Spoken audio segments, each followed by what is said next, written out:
जय सिया राम दोस्तों। तो आज इस वीडियो में हम बात करेंगे कि साल 2025 में शनि की ढैया से कौन सी ऐसी राशियां हैं जो मुक्त होने वाली हैं और कौन सी ऐसी राशियां हैं जिन पर शनि की ढैया का जो प्रभाव है वो शुरू होने वाला है। तो आज इस वीडियो में हम जानेंगे उन राशियों के बारे में और ये भी जानेंगे कि आखिर ऐसा क्या क्या प्रभाव इनके ऊपर पड़ने वाला है, क्या क्या उपाय इनको करना चाहिए, क्या क्या सावधानियां ये लोग बरत सकते हैं। तो ज्यादा देर नहीं करते हैं, कर लेते हैं टॉपिक को स्टार्ट। दोस्तों, ज्योतिष शास्त्र में शनि देव को विशेष स्थान दिया गया है। शनि देव को पापी और क्रूर ग्रह भी कहा जाता है। शनि 2.5 साल में एक बार राशि परिवर्तन करते हैं। ये बहुत ही स्लो मूविंग प्लैनेट भी कहलाता है। शनि की राशि परिवर्तन करने से जो है काफी सारी राशियां ऐसी होती हैं जिन पर ढैया से उनको मुक्ति मिल जाती है, साढ़े साती से मुक्ति मिल जाती है, और काफी सारी राशियां ऐसी भी होती हैं जिन पर शनि की साढ़े साती और ढैया की शुरुआत हो जाती है। साल 2025 में न्याय और कर्म फलदाता शनि करीब 2.5 सालों के बाद राशि परिवर्तन करने जा रहे हैं। शनि सभी ग्रहों में सबसे धीमी गति से चलने वाले ग्रह हैं, जिस कारण से ज्योतिष में अगर हम बात करी जाए तो इनका जो प्रभाव है वो सभी राशियों के जातकों के ऊपर काफी समय तक रहता है। इस समय शनिदेव जो है कुंभ राशि में विराजमान है। वहीं 29 मार्च को और 2025 में शनि कुंभ राशि से निकल करके मीन राशि में प्रवेश करने जा रहे हैं। एस्ट्रोलॉजी के अनुसार शनि देव का जो साढ़े साती और ढैया है, हर मनुष्य के जीवन में ये एक ना एक बार तो जरूर से आता ही है। शनि की राशि परिवर्तन के समय शनि देव जिस राशि से चौथे या 8वें भाव में होते हैं, तब उस राशि पर शनि की ढैया की शुरुआत हो जाती है। तो 2025 में शनि की ढैया की जो शुरुआत है वो सिंह राशि वालों पर होने वाली है और धनु राशि वालों पर होने वाली है। तो सबसे पहले बात करते हैं हम सिंह राशि की। दोस्तों, सभी जो व्यक्ति हैं वो शनि की साढ़े साती और ढैया से काफी ज्यादा घबराते हैं, लेकिन ज्योतिष के अनुसार शनि की साढ़े साती का जो असर होता है ये हर व्यक्ति पर अलग अलग तरीके से होता है। शनि हमारे कर्मों के कारक ग्रह भी कहे जाते हैं, इसलिए ये लोगों को उनके कर्मों के आधार पर अलग अलग रिजल्ट भी देते हैं। साढ़े साती का प्रभाव ग्रह की स्थिति पर निर्भर करता है, इसीलिए जब शनि स्वयं अशुभ स्थिति में होता है आपकी कुंडली के अंदर, तो यह शनि दोष का निर्माण करता है।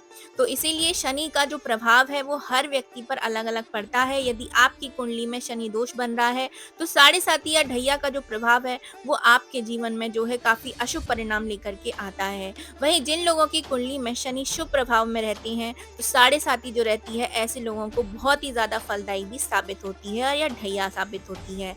अगर हम ढैया की बात करें तो साढ़े साती का जो छोटा वर्जन अगर हम कहें तो वो ढैया होता है, इसे छोटी पनौती भी कहा जाता है। तो आइए बात करते हैं कि सिंह राशि पर जो ढैया का शुरुआत होने वाला है तो इन पर क्या क्या प्रभाव जो है शुभ तरीके से पड़ सकता है और अशुभ तरीके से क्या क्या प्रभाव पड़ सकता है, दोनों के बारे में ही आज हम चर्चा करेंगे। सिंह राशि के जो भी व्यक्ति हैं तो इनकी राशि से या इनकी लगन से शनिदेव अष्टम भाव में संचरण कर रहे हैं, और अष्टम भाव जो होता है ये अचानक से कुछ भी घटित हो जाने का घर भी जो है कहा जाता है। तो यदि शनि यहाँ पर आपके पॉजिटिव रिजल्ट कर रहे हैं तो आपको अचानक से कुछ भी लाभ जो है प्राप्त हो सकता है, या हो सकता है कि आपको अचानक से गड़ा हुआ धन प्राप्त हो जाए, या अचानक से ऐसी कोई घटना हो जाए जिसका आपको बरसों से इंतजार था। या अगर अशुभ प्रभाव में है तो ये भी हो सकता है कि आपको एक साथ बहुत सारा लॉस भी हो जाए। शनिदेव अपनी तीसरी दृष्टि जो है आपके दशम भाव पे डालेंगे, तो अगर ये अशुभ होते हैं तो ये आपको जॉब में प्रॉब्लम दे सकते हैं, या हो सकता है आप जॉब इंटरव्यू दें तो आपका सिलेक्शन ना हो।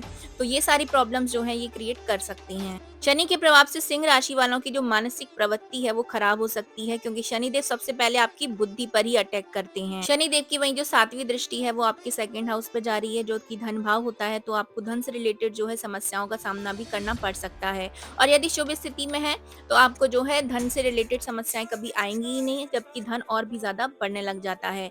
वहीं अगर हम दशम दृष्टि की बात करें तो वो पंचम स्थान पर आने वाली है। तो हो सकता है जो लोग भी संतान का जो है वेट कर रहे हो अपने जीवन में, तो उनकी जो संतान की प्राप्ति है उसमें डिले हो सकता है। वहीं अगर शुभ रिजल्ट कर रहे हैं तो आपको संतान की प्राप्ति भी इस वर्ष या इन 2.5 वर्षों में हो सकती है, या संतान से आपको कष्ट भी हो सकता है। बच्चों की सेहत का खास तौर पे आपको ध्यान रखना चाहिए यदि शनि आपकी कुंडली में अशुभ प्रभाव कर रहे हैं। स्टूडेंट्स के लिए थोड़ा सा कठिन समय रहने वाला है। अगर हम प्रेम या लव रिलेशनशिप की बात करें तो मुश्किल भी बढ़ सकती है, या आपका ब्रेकअप भी हो सकता है। जब भी शनि अष्टम भाव में जाते हैं तो आपके कामों में जो है रुकावटें आने लगती हैं, टेंशन बनी रहती है, परिवार का साथ नहीं मिलता है, काम-काज जो है ठप होने की स्थिति पर आ जाता है।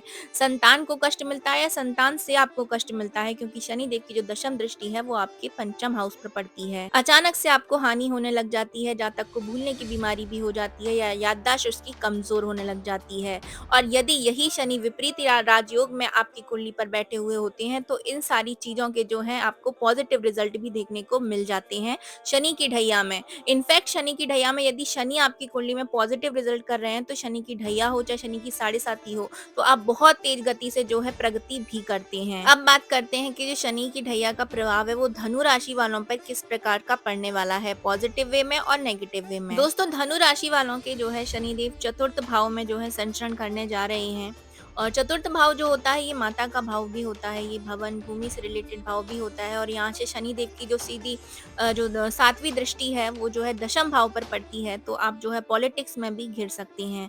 तो आइए जानते हैं विस्तार रूप से कि शनि की ढैया का जो प्रभाव है वो धनु राशि वालों पर किस प्रकार से जाने वाला है। दोस्तों, यदि धनु राशि के जो लोग हैं या धनु लगन के जो लोग हैं, यदि आपकी कुंडली के अंदर शनिदेव पॉजिटिव वे में बैठे हुए हैं, तो चौथे भाव में जो है संचरण करने वाले हैं। तो चौथे भाव में संचरण करने से जो आपके जो मकान है, जो भूमि है, भवन है, आप उनका निर्माण कर सकते हैं। आप जमीन जायदाद भी खरीद सकते हैं, क्योंकि ये यहाँ पर आपको पॉजिटिव रिजल्ट देंगे। और जहाँ जहाँ शनिदेव की दृष्टि जाएगी वहाँ वहाँ से रिलेटेड भी आपको जो है पॉजिटिव रिजल्ट्स की प्राप्ति होगी। जैसे शनिदेव की दृष्टि अगर आपके जो है यहाँ पे सिक्स्थ हाउस पे जाने वाली है, तीसरी दृष्टि की अगर हम बात करें, तो यदि शनिदेव पॉजिटिव वे में होते हैं तो आपको जो है शत्रुओं पर आप विजय प्राप्त करते हैं। अब कॉम्पिटिटिव एग्जाम से अगर आप दे रहे हैं तो आप उसमें भी सफलता जरूर से प्राप्त करते हैं। वहीं शनिदेव की जो सातवीं दृष्टि है वो आपके दशम भाव पे जाती है, ये आपके कार्य का भाव भी कहलाता है।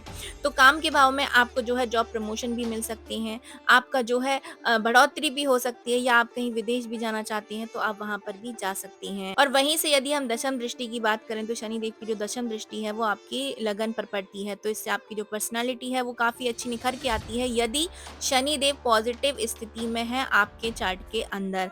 और वहीं अगर यही शनिदेव यदि आपको नेगेटिव रिजल्ट दे रहे हैं, तो चतुर्थ भाव में बैठने से जो है, या आपको यदि आपका मकान लेने का प्लानिंग चल रहा है, तो हो सकता है आपको लॉस भी हो जाए, आपको माता से जो है संबंध आपके खराब हो सकते हैं, या मन मुटाव भी हो सकता है। वहीं शनिदेव की जो है तीसरी दृष्टि सिक्स्थ हाउस पर जाएगी, तो सिक्स्थ हाउस जो होता है ये रोग ऋण शत्रु ग्रह का जो है उसका भाव कहलाता है। तो आपको जो है इस समय पे यानी कि 2.5 वर्षों में आपको जो है लोन लेने से बचना चाहिए, क्योंकि यदि आप लोन ले लेते हैं इस टाइम पर, तो हो सकता है आप कर्ज में भी फंस सकते हैं और वो कर्ज आप जो है कभी उतार ही ना सकें। तो इस समय पे आपको इन सारी चीजों से बच करके रहना चाहिए। और साथ ही साथ जो छठा भाव होता है ये रोग का घर भी कहलाता है, ये शत्रुओं का घर भी कहलाता है। तो हो सकता है आपका जो पार्टनर है, यानी कि जो आपका साथ बिजनेस में काम कर रहा है, वही आपको धोखा दे दे, या आपको काफी सारे जो आपकी पुरानी बीमारियां होती हैं वो भी उखड़ सकती हैं, तो आप काफी ज्यादा बीमार पड़ सकते हैं। तो ये सारी चीजें जो है घटित होना शुरू हो जाती हैं अगर शनिदेव आपको कुंडली के अंदर नेगेटिव प्रभाव दे रहे हैं। तो वहीं शनिदेव की जो है दशम दृष्टि, यदि नेगेटिव दशम दृष्टि जो है दशम भाव पर पड़ती है, तो क्या होता है कि आपकी जो ऑफिस इन्वायरमेंट जो होता है, तो वहाँ पर जो आपके कलीग्स होते हैं वो आपके खिलाफ जो है पॉलिटिक्स कर सकते हैं, आपके शत्रु भी बढ़ सकते हैं।